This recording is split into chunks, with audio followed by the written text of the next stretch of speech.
আসসালামু আলাইকুম রহমতুল্লাহি ওবরকাতুহু। সম্মানিত দর্শক, ইরান যুদ্ধ ক্রমশ জটিল থেকে জটিলতর হচ্ছে। মিস্টার ডোনাল্ড ট্রাম্প এবং তার সহযোগী, এই যুদ্ধের প্রধান সহযোগী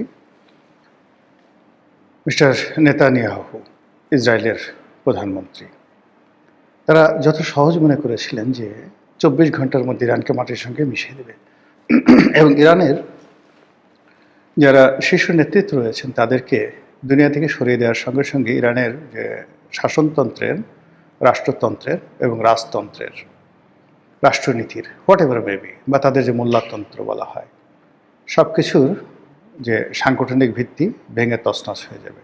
নট লাইক দ্যাট।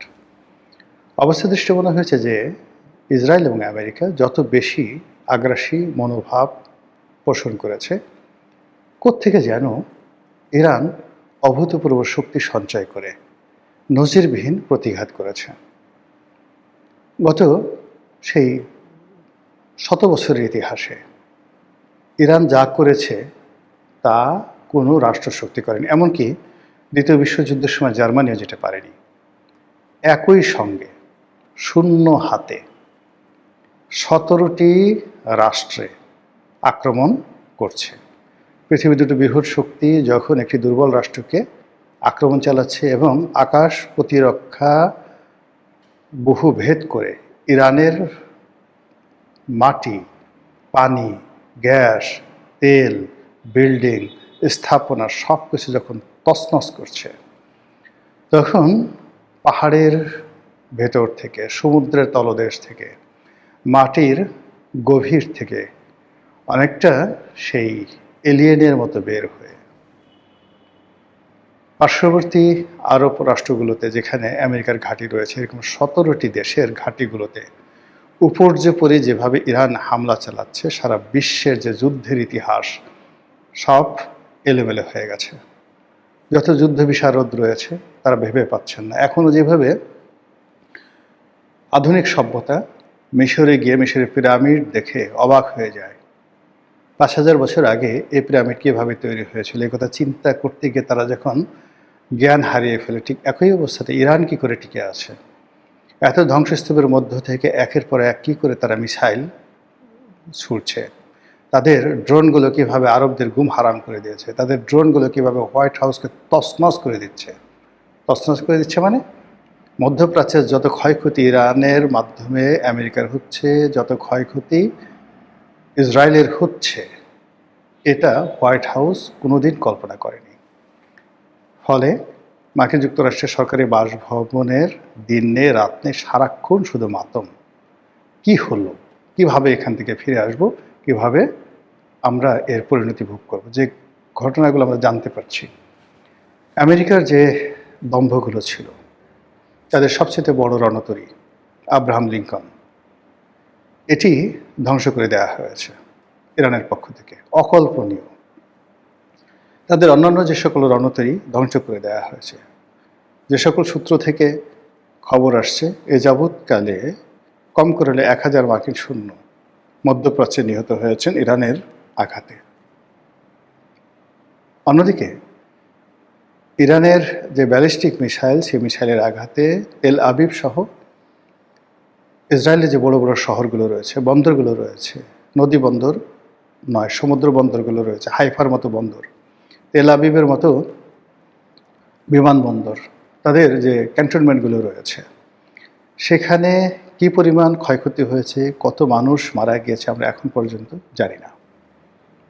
ইতিমধ্যে হিজবুল্লাহ লেবানন থেকে যেভাবে আক্রমণ চালাচ্ছে, এই আক্রমণ ইসরায়েলকে তছনছ করে দিচ্ছে। আপনাদের মনে আছে যে এর আগে কেবলমাত্র হিজবুল্লাহর সাথে কিন্তু ইসরায়েল যুদ্ধ করে পারেনি, এবং সেই হিজবুল্লাহ ভার্সেস ইসরায়েলের যুদ্ধে তখন ইসরায়েলকে নতজানু হয়ে হিজবুল্লাহর সাথে যুদ্ধবিরতি করতে হয়েছিল। এখন এই গত কয়েকদিনের যে সংঘাত, সে সংঘাতে ইসরায়েলের আয়রন ডোম, আকাশ প্রতিরক্ষা ব্যবস্থা থেকে শুরু করে পুরো জিনিস ভেঙে তছনছ হয়ে গেছে, এবং ইসরায়েলের বহু শহর এখন দ্বিতীয় গাজা। তারা যেভাবে গাজাকে ভেঙে চুরে চুরমার করে দিয়েছে, এভাবে ইসরায়েলের শহর, বন্দর, গ্রাম তছনছ হয়ে গেছে। ঠিক সেই সময়টাতে হিজবুল্লাহ আক্রমণ করছে। এখন হিজবুল্লাহ যে সকল রকেট ছুড়ছে, হিজবুল্লাহ যে সকল ক্ষেপণাস্ত্রগুলো তারা ছুড়ছে, তাদের ড্রোনগুলো বিনা বাধায় কোনো রকম প্রতিরক্ষা ব্যবস্থার মুখোমুখি না হয়ে, ইসরায়েলি প্রতিরক্ষা ব্যবস্থার মুখোমুখি না হয়ে সরাসরি লক্ষ্যবস্তুতে আঘাত হানছে। এখন যদি ইসরায়েলের অভ্যন্তরে হামাস ঢুকে পড়ে, তারপর হুতিরা ঢুকে পড়ে এবং যাকে বলা হয় এই হিজবুল্লাহ ঢুকে পড়ে, এর বাইরে অন্যান্য যে সকল মুসলিম মিলিট্যান্ট রয়েছে, তারা যদি দলে দলে যুদ্ধ করার জন্য ঢুকে পড়ে, ইসরায়েলের যে চিহ্ন পৃথিবীর মানচিত্র থেকে মুছে যাবে, থাকবেই না। এখন এই যে একটা অবস্থা শুরু হয়েছে ইসরায়েলের ভিতরের বাইরে যে সকল আরব রাষ্ট্র 70-এর দশক 80-র দশক থেকে শুরু করে এখন পর্যন্ত শুধুমাত্র পেট্রো ডলারের উপর ভিত্তি করে বিত্তবিলাসের যাকে বলা হয় নরক তৈরি করে ফেলেছে, পৃথিবীর নরক। দুবাইতে যান, জাহান্নাম, নারী দ্বারা, মদ দ্বারা, জুয়া দ্বারা এই পৃথিবীকে কতটা অশ্লীল এবং অশ্রাব্য করতে পারে মানুষ, সেটা দেখতে হলে আপনাকে দুবাই যেতে হবে, পাপের শহর। সেই পাপের শহরকে তছনছ করে দিয়েছে। সৌদি আরবের বিভিন্ন স্থাপনায় আঘাত আনা হচ্ছে, ফলে আরবরা এখন তাদের দেশে মার্কিন যে ঘাঁটি রয়েছে সেই ঘাঁটি নিয়ে তারা চিন্তিত হয়ে পড়েছে। মার্কিন নাগরিকরা মধ্যপ্রাচ্য থেকে পালাচ্ছে, পাগলের মতো পালাচ্ছে। আর ইরান এই সময়টা অত্যন্ত নিখুঁতভাবে দুবাই শহরের কোন হোটেলের কোন রুমে আমেরিকানরা শুয়ে আছে, রিয়াদের মানে সৌদি আরবের রাজধানী রিয়াদের কোন শহরে, কোন উপশহরে, কোন গলিতে আমেরিকানরা পালিয়ে আছে, নিখুঁত স্যাটেলাইট চিত্র তারা পেয়ে যাচ্ছে। বলা হচ্ছে রাশিয়া দিচ্ছে, বলা হচ্ছে চীন দিচ্ছে, হোয়াট এভার মেবি, কিন্তু তারা তো পাচ্ছে। দ্বিতীয়ত, ইরানের ভূমি থেকে একেবারে টার্গেটেড করে যেভাবে আয়াতুল্লাহ আলী খামেনিকে টার্গেট করে ইসরায়েল মেরেছে, ঠিক একই টার্গেট করে ইরান যেভাবে আক্রমণ চালাচ্ছে এবং নিখুঁতভাবে একেবারে সেই টার্গেটে গিয়ে আঘাত হানার পরে সেখানে মারাত্মক ক্ষয়ক্ষতি ঘটাচ্ছে এবং তারা যাকে টার্গেট করছে আমেরিকান যে নাগরিক, সে মারা যাচ্ছে অন দ্য স্পটে। এটা আমেরিকাবাসীদের ঘুম হারাম করে দিচ্ছে।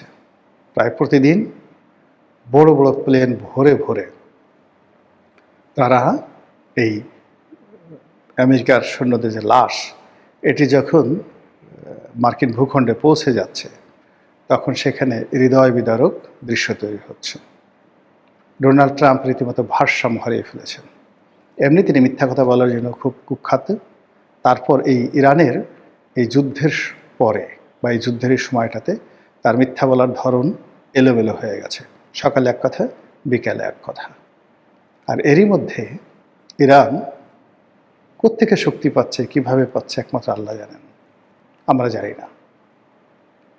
এমনকি চীন বা রাশিয়া তাদেরকে কোনো অস্ত্র দিচ্ছে, উত্তর কোরিয়া তাদেরকে অস্ত্র দিচ্ছে, এরকম কোনো প্রমাণ আমেরিকাও দেখাতে পারেনি, কিন্তু ঘটনা ঘটে যাচ্ছে। এবং সেই ঘটনার ফলে কি হলো, প্রতিদিনই তাদের আক্রমণের পরিমাণ বাড়ছে, কিছুদিন থামছে না। ইরানের পররাষ্ট্রমন্ত্রী, ইরানের প্রেসিডেন্ট যে ভাষায় কথা বলছেন, যে দৃঢ়তা দেখাচ্ছেন এবং তারা যেভাবে মুস্কি মুস্কি হাসছেন, যেভাবে তারা এই যুদ্ধ বিরতির ব্যাপারে কোনো আগ্রহই দেখাচ্ছেন না। তারা বলছেন যে আমেরিকা বেঈমান, মুনাফিক, তাদের সাথে বসাবসি নেই। এই যুদ্ধ এমনভাবে বন্ধ করতে হবে, এটা বিরতি নয়, যেন ভবিষ্যতে আর কোনো যুদ্ধ না হয়। আর সেটা যদি বন্ধ করতে হয়, আমেরিকাকে মধ্যপ্রাচ্য ছাড়তে হবে। এই যুদ্ধের ক্ষয়ক্ষতি যা হয়েছে সেটা তাদেরকে পুষিয়ে দিতে হবে এবং ইরান নামক রাষ্ট্রের বিরুদ্ধে তারা যাবৎ যে সকল শয়তানি করেছে এইগুলোর লভ্যাংশ সহ ইরানকে ফেরত দিতে হবে। এটাই হবে বিজয়ী ইরানের প্রত্যয়। এবং সেই কারণে তারা ম্যাটিকুলাসলি তারা মনে হচ্ছে যে এই যুদ্ধ করার জন্য দীর্ঘদিন ধরে তাদের প্রস্তুতি ছিল, এরকম একটা ক্ষণের জন্য তারা অপেক্ষা করছিল। যেমন আমেরিকা ভয় দেখাচ্ছে যে ইরাক যেভাবে তারা তছনছ করেছিল, যেভাবে তারা স্থল শূন্য পাঠিয়েছিল, একইভাবে তারা ইরানও সৈন্য পাঠাবে। এর কারণ হলো স্থল যুদ্ধ ছাড়া কোনো একটা জাতির উপরে সর্বময় কর্তৃত্ব অর্জন করা যায় না যুদ্ধের ময়দানে, সেই কাজটি তারা করবে। এই কথা শুনে ইরান মুসকে মুসকে হাসছে। তারা বলছে, আসুন, উই আর ওয়েটিং। আমরা ভয় পাচ্ছি না, আমরা অপেক্ষা করছি। তার আরও বলার চেষ্টা করছে যে আমরা যে যুদ্ধ করছি সে ম্যাটার অফ আওয়ার ডিগনিটি। আমরা এই ডিগনিটি যে কোনো জিনিসের বিনিময়ে বিক্রি করতে রাজি নই।